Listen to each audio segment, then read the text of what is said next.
dia a todos e a todas que estão nos focalizando, nos vendo, nos assistindo nesse momento, Goiás afora. Bom dia para todos. O tema que nos cabe hoje é violência como fenômeno psicossocial, né? Um tema que nos foi sugerido por muita gente. Eu acho um tema importante, estudo esse tema já há algum tempo e há muito que falar sobre esse tema, principalmente hoje, nos dias de hoje. Violência e violência como fenômeno psicossocial. Violência todo mundo sabe o que é, porque quando ela acontece, né, alguém sabe, alguém sente, alguém percebe. Quando ela acontece, ela desfigura o ambiente, ela transtorna o ambiente. É complicado. A violência, seja ela qual for, física, psicológica, sexual, institucional, seja ela qual for, é um ato contra a dignidade do ser humano. Sofrendo violência, o ser humano é menos digno, tem menos valor, tem menos direitos, menos cidadania, é menos gente, é um ser qualquer, sem valor, não é? Então a violência é um veneno contra a própria existência. Violência é um veneno que destrói, corrói o tecido da sociedade como se for um câncer. Violência é completamente indesejável, inapropriado, é completamente estranho, né, àquilo que nós chamamos de vida, aquilo que nós chamamos de vontade, luta por uma vida decente, digna, né? Então, violência é uma coisa não desejável. Algumas correntes advogam que o homem é naturalmente violento, que é uma violência intrínseca no homem.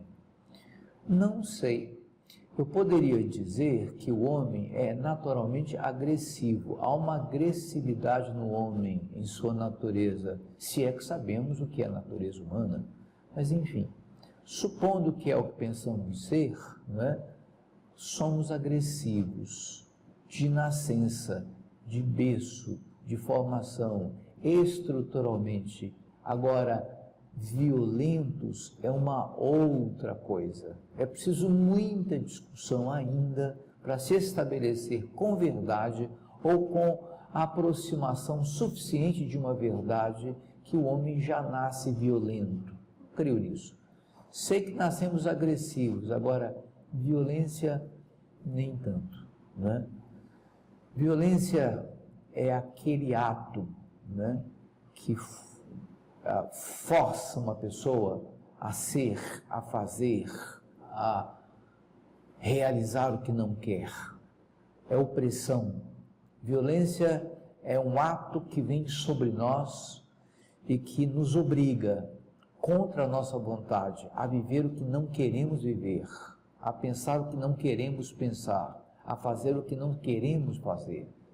Então, esse tipo de imposição, esse tipo de opressão, esse tipo de cerceamento, esse tipo de alienação do sujeito, da sua própria força, do seu próprio pensamento, da sua própria condição de ser o que é, para fazer, ser, realizar, falar, o que os outros o obrigam a viver, fazer, falar, realizar, isso é violência.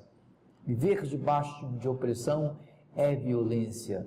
Viver o que não se quer viver, ser obrigado a viver o que não se quer viver, isso é violência. Nós vivemos numa situação de tamanha violência no Brasil, que as últimas estatísticas, se não me engano, do IBGE, dizem que no ano passado houve mais de 62 mil mortes no Brasil, violentas. 62 mil pessoas morreram, mais de 62 mil pessoas morreram sem precisar morrer, por violência, por pura violência. Isso é muito, é demais. É mais do que uma guerra civil na Síria, por exemplo, dizem os entendidos. Sabemos que onde certas condições, né, de desrespeito aos direitos, de desrespeito à vida, de desrespeito à autoridade, de desrespeito à ordem social e à ordem pública, onde estas condições acontecem, a violência vem em seguida, vem na esteira dessas coisas, no rastro dessas coisas, impiedosamente, contra tudo e contra todos, contra pessoas idosas, adultas, jovens, adolescentes, crianças, bebês. Nesses mais de 62 mil mortes, todas as faixas etárias estão registradas, e todas as condições sociais também. De sorte que o Brasil é hoje uma pátria violenta, e sendo uma pátria violenta que oprime os seus filhos, que mata, destrói a vida dos seus filhos, porque uma pessoa morrendo acabou tudo para ela, não resta mais nada, nada. Ela perdeu tudo com a sua morte violenta. Então, havendo violência, é preciso que nós nos levantemos, façamos alguma coisa. Do meu lado aqui, eu estou falando sobre violência e principalmente no contexto do psicossocial. Eu espero que aqueles que ouvirem esta fala, que assistirem essa aula, possam também pensar no que podem fazer para evitar a violência que está à sua volta, que está nas instituições onde trabalha, por exemplo, na escola, né, no próprio governo, nas próprias agências do governo que deviam servir as pessoas, ao invés disso, ofendem. Estavam me contando agora uma história de um índio, um estado brasileiro, que subiu em um ônibus e o motorista disse: esse peste entra no meu ônibus para infestar com seu mau cheiro, com seu fedor o meu ônibus.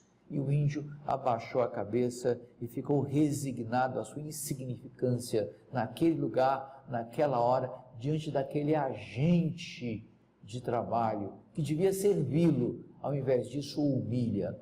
Enfim, isso está ao nosso alcance, porque ninguém se levantou nesse ônibus e protestou, porque ninguém disse alguma coisa, porque ninguém veio ao encontro do índio, porque índio é para matar.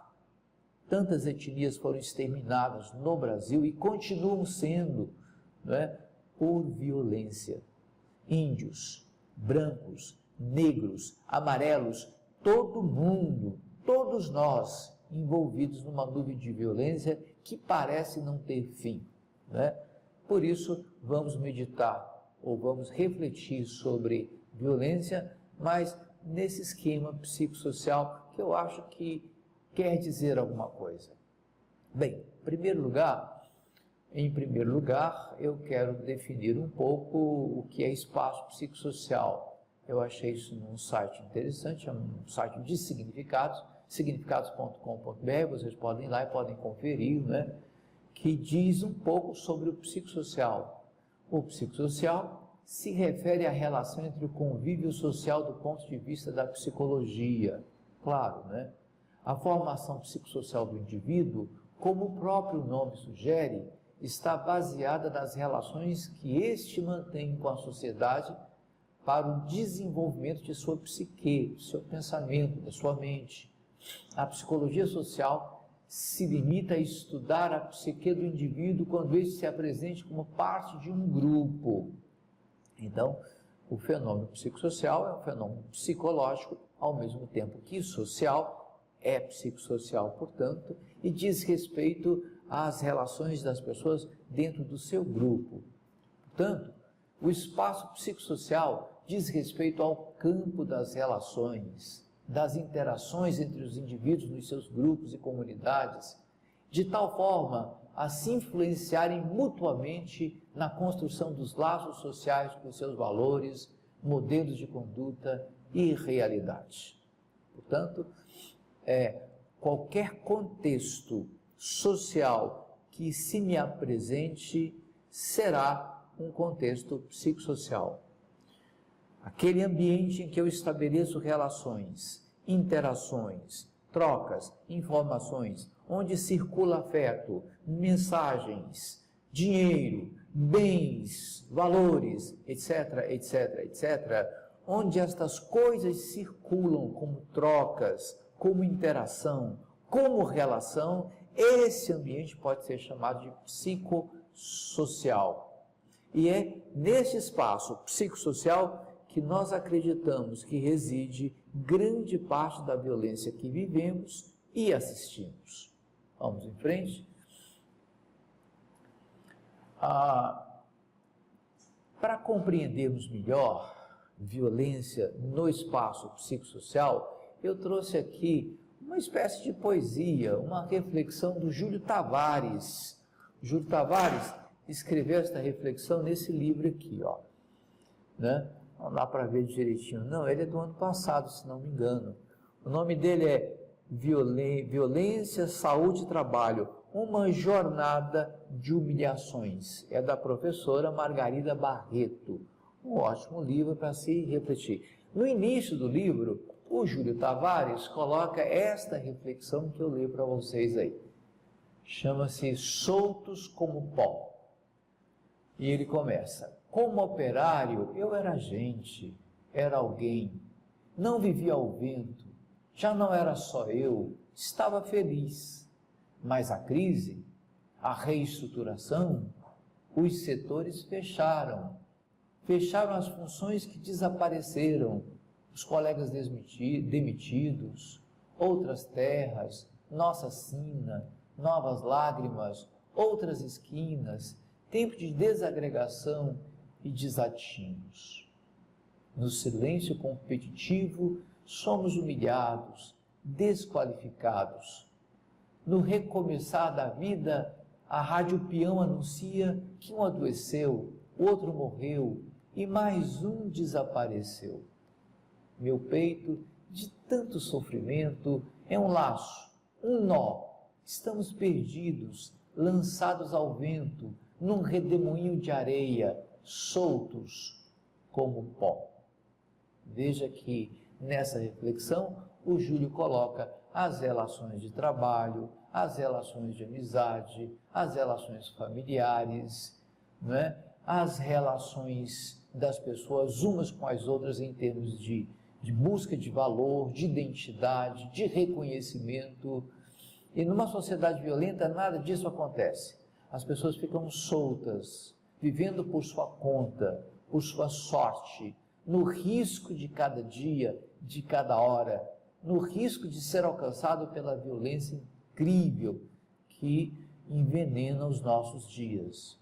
No final, o Júlio Tavares diz: meu peito, de tanto sofrimento, é um laço, um nó, quer dizer, alguma coisa que não se resolve, que não tem encaminhamento, que não tem caminho, que não tem direção, que não tem alvo, que não marcha para algum lugar interessante, não é? E diante desse nó, ele confessa: estamos perdidos. O interessante é que ele vai para a primeira pessoa do plural, nós, né?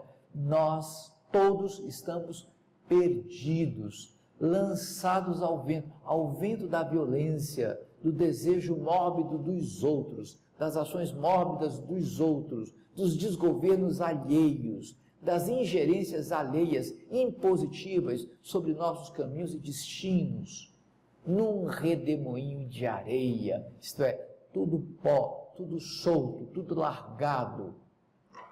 Olha só, é dramática a situação que o Júlio Tavares descreve. Pois é, nesse contexto psicossocial de relações, pode-se ver muito bem, né, é que o Júlio identifica a violência que o atinge, a violência que o desfaz dos seus planos e desejos, a violência que o torna solto, vivendo como um nó no peito e na vida, esparramado, sem condições de reunir forças, de reunir pensamentos, de reunir sentimentos para trilhar um caminho produtivo.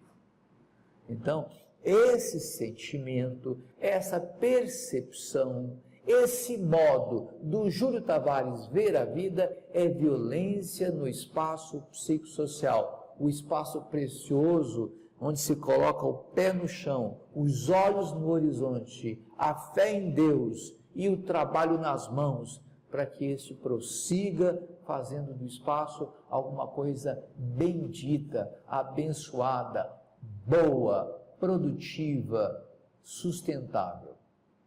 Então, o Júlio Tavares, com suas palavras simples, com seu sentimento de trabalhador, traduziu bem o que nós queremos dizer, né?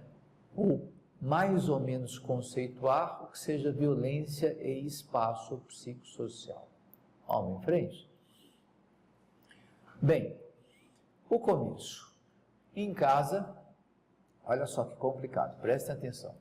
Em casa, a ausência afirmativa da função paterna que organiza a convivência doméstica a partir dos sentidos que dá ao que sucede nos laços familiares, surge o desvalor, o desrespeito, o desprezo, a completa anulação do campo psicossocial a partir da ausência do dinheiro e, consequentemente, do cuidado que o dinheiro permite que se tenha.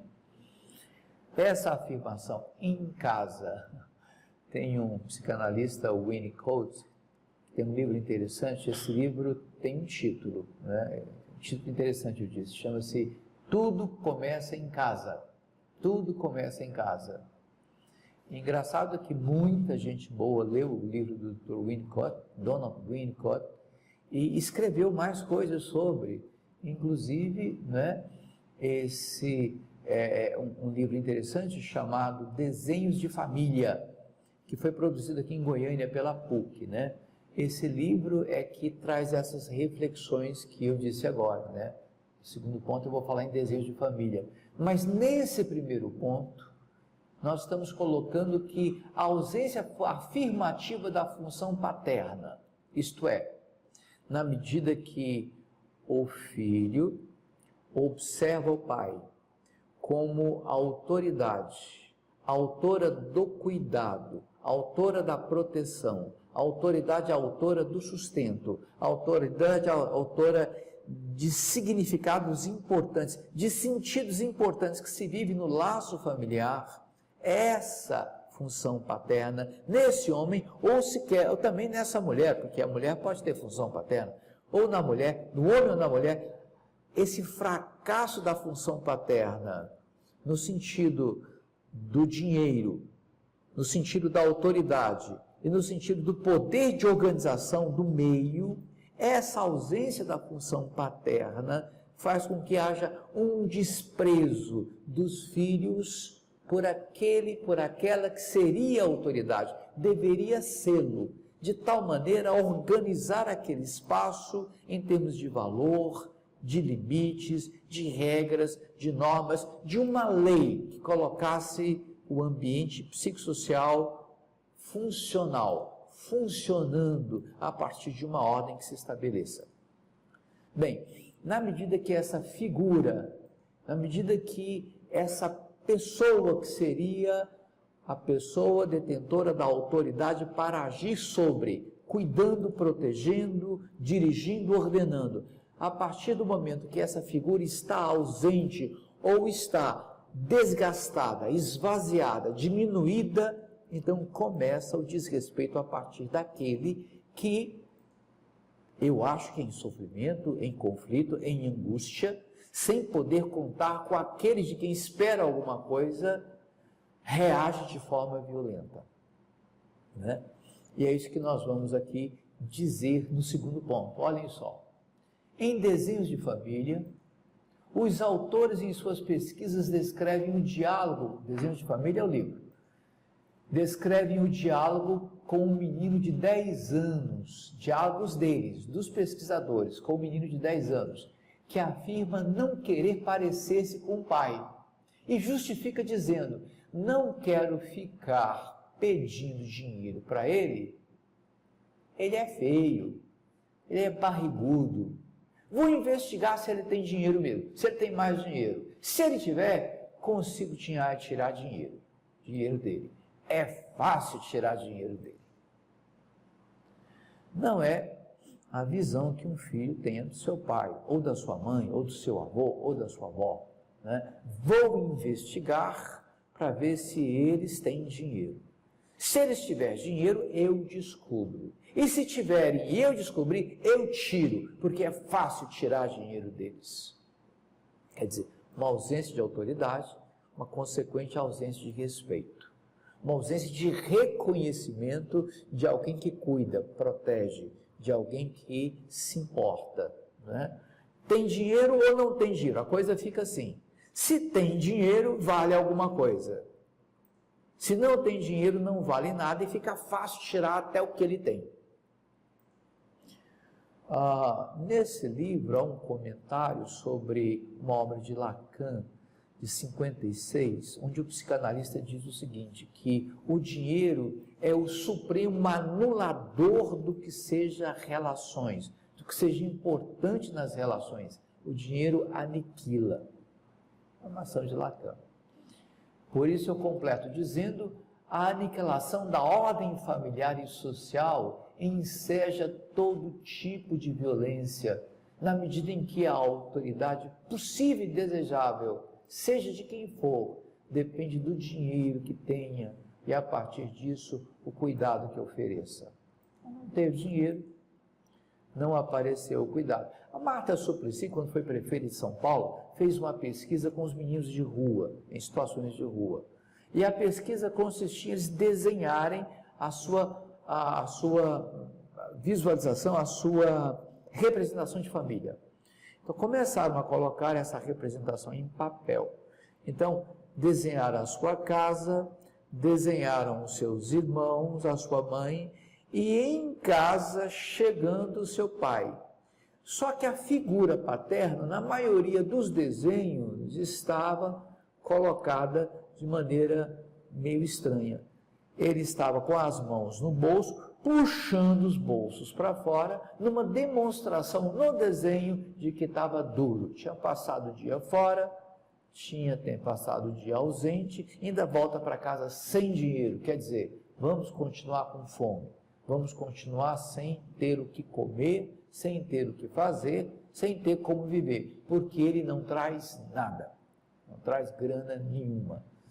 Mais ou menos 60% dos desenhos que a Suplicy descobriu nesse tempo, né, a Marta, tinham essa mensagem aí. Portanto, nós chamamos isso de o começo.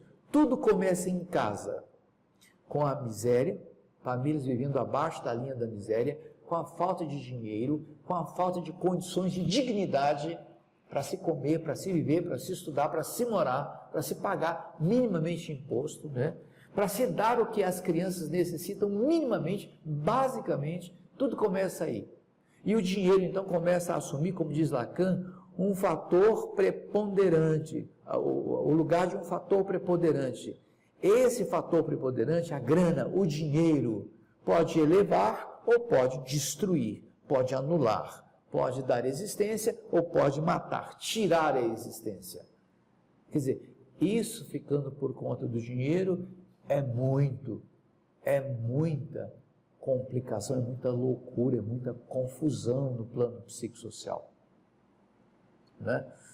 Evidentemente que estamos caminhando para isso. Na medida que nós nos reduzimos ao valor do dinheiro, nos coisificamos. E a violência procede de pessoas coisificadas e coisificantes, sempre. Então, tudo começa em casa, na miséria, na desautoridade, nos descaminhos, na coisificação que a grana produz e que todos se transformam. Coisas, todos são coisas violentas, daninhas. Olha só que situação mais triste. Consequências. Bem, eu digo aí, no prefácio do livro Tô Fora, o adolescente fora da lei, a Fernanda Ottoni escreve: os jovens em conflito com a lei, estamos falando aqui de jovens realmente violentos, constatadamente violentos, que a justiça já os registrou como violentos. Esse é um problema.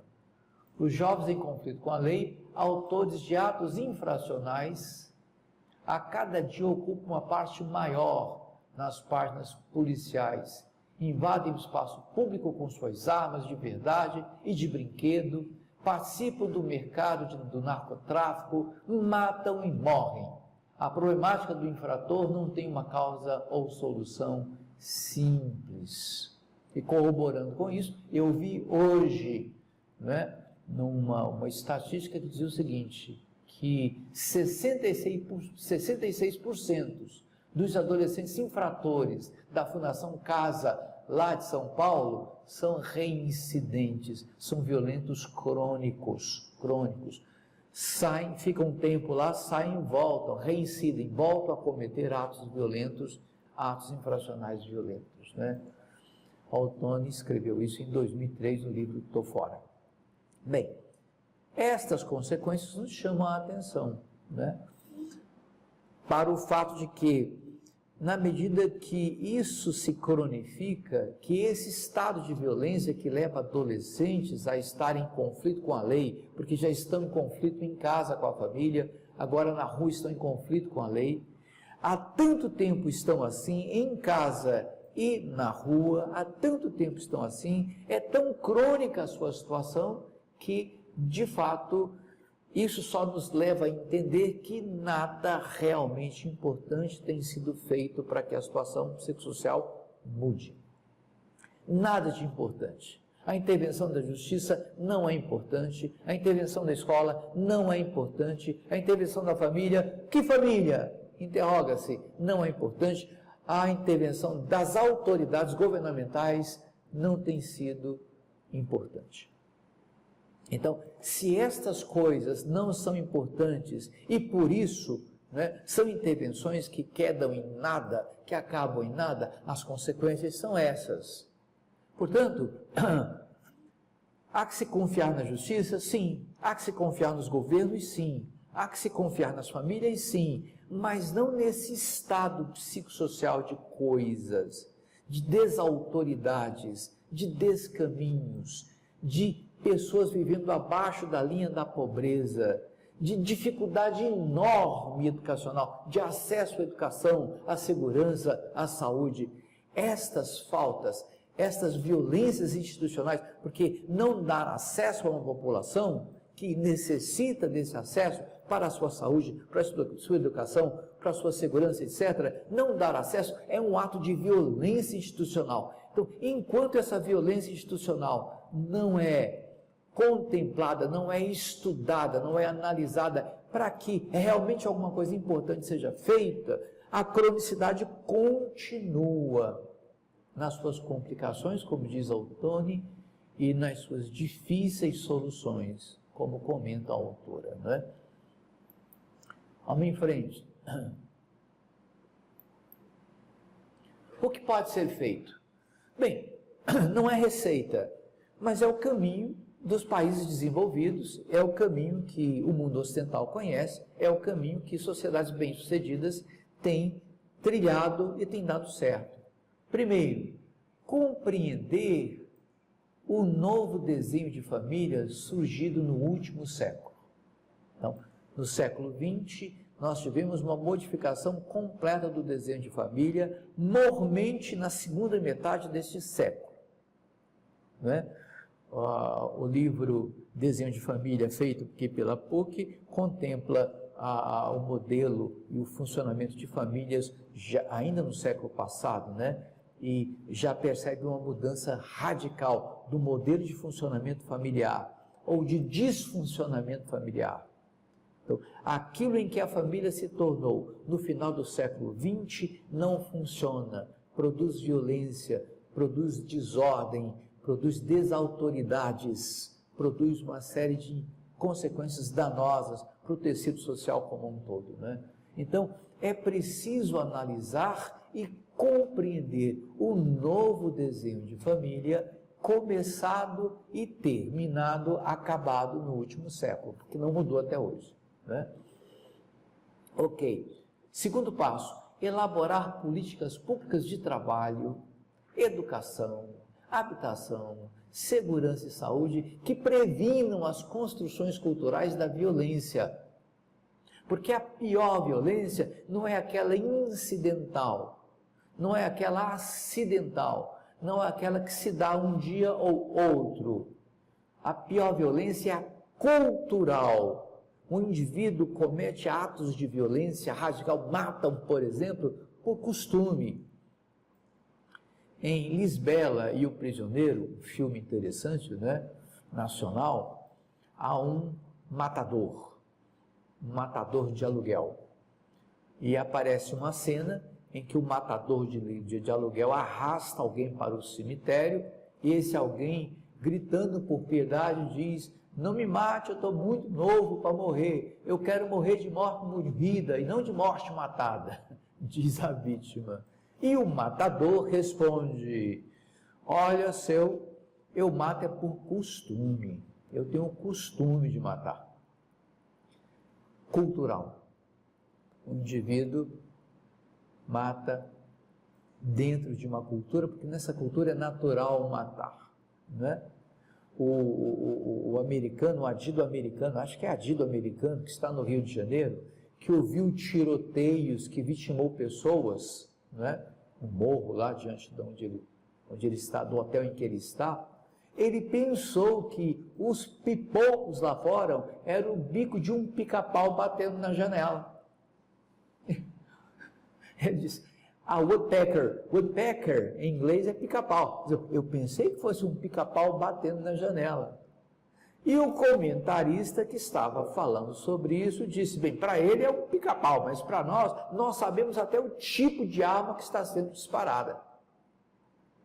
Porque é cultural. Nós sabemos tudo de violência porque é cultural, está entranhada na nossa cultura, está toda estruturada dentro dos padrões culturais de conduta, está presente a cada dia, a cada hora, com seus tentáculos pegando a todos e a cada um nas suas armadilhas e dos seus descuidos, os descuidos de cada um, né? Na medida que nós temos uma cultura violenta que mata mais de 62 mil pessoas por ano, isso precisa ser mudado por uma política pública. O que é política pública? São ações nacionais, são ações desenvolvidas pelos três poderes, são ações desenvolvidas pelos agentes públicos e pela sociedade, são ações que sinergicamente funcionam, trabalham para a proteção, para o cuidado, para que a vida seja vivida de maneira digna e possível. Então, política pública quer dizer todos engajados na busca de um objetivo que represente o bem para a sociedade, o bem comum, o bem de todos e de cada um. Por exemplo, a segurança, por exemplo, a educação, por exemplo, a renda mínima, por exemplo, aquilo que se precisa para viver. Não é?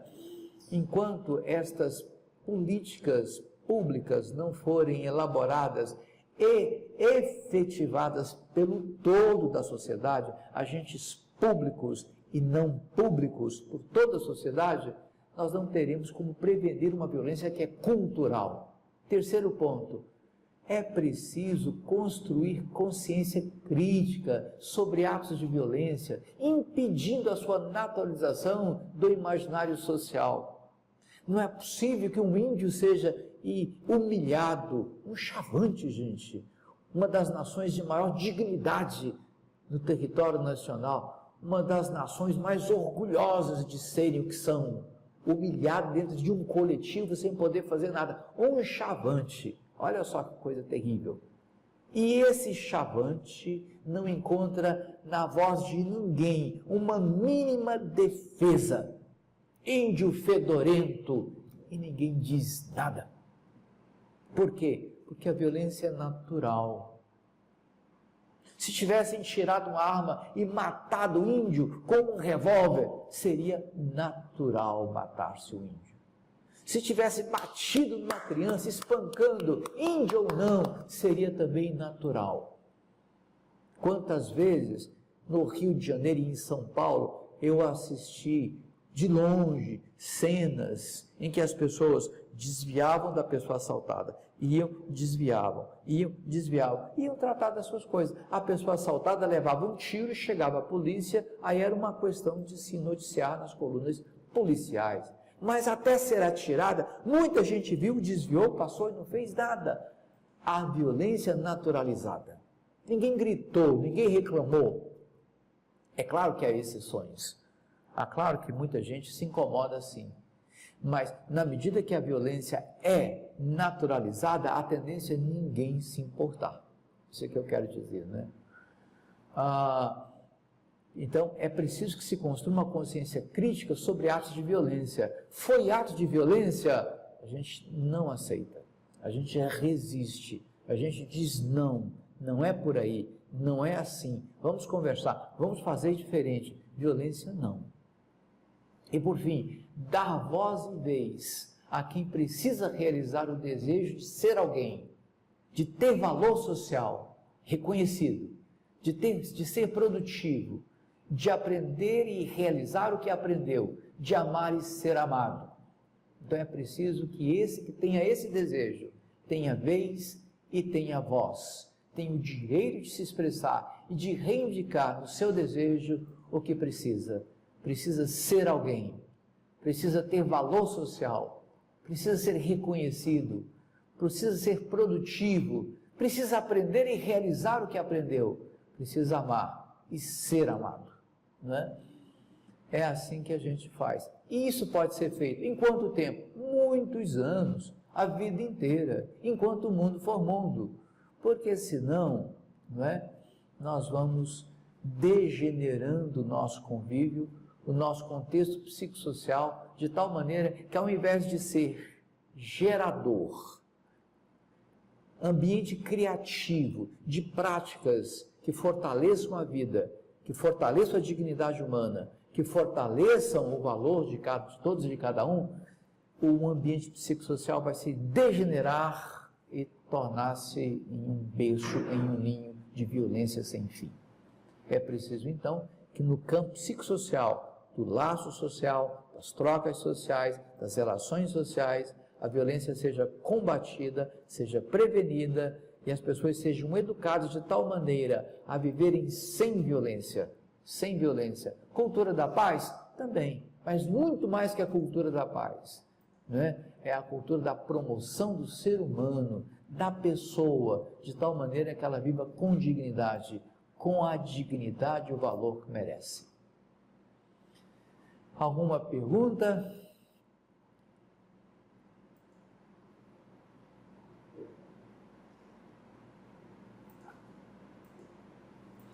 Se não, deixo o meu abraço a todos, né? Não sei quando eu estarei de volta, mas um dia desse a gente volta para conversar de novo com vocês. Bom dia a todos, obrigado.